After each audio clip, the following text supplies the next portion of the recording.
ești sfânt și credincios,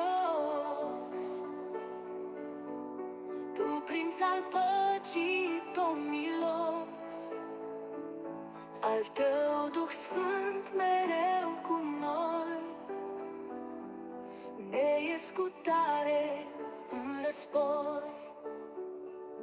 Ești minunat, ești glorios, ești stânca noastră, Domn milos, fii lăudat, fii adorat, în veci de veci glorificat. Noi nu luptăm cu trupul și cu sânge, ci doar cu duhuri rele ce se ascund. Tu ne ești scut, armură și putere, în lupta și războiul cel profund.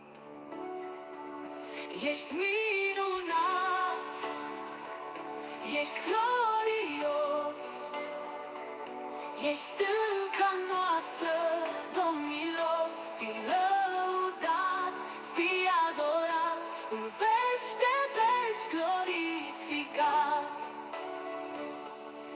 Ești adevăr, ești viu și veșnic, Tată Ceresc, Tu Creatorule divin.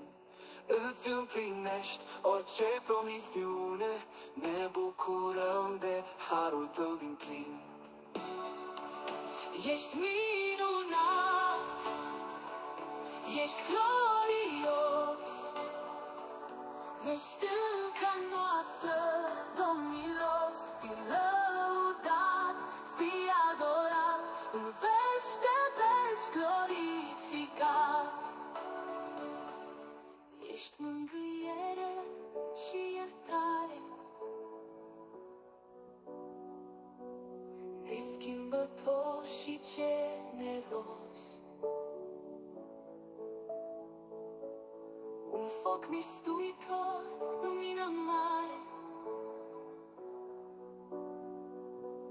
mântuitor mereu victorios.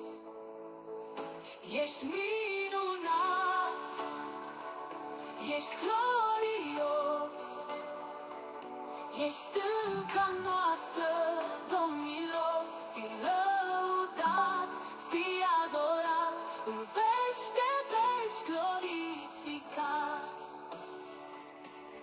Ești Alfa și Omega, început și sfârșit,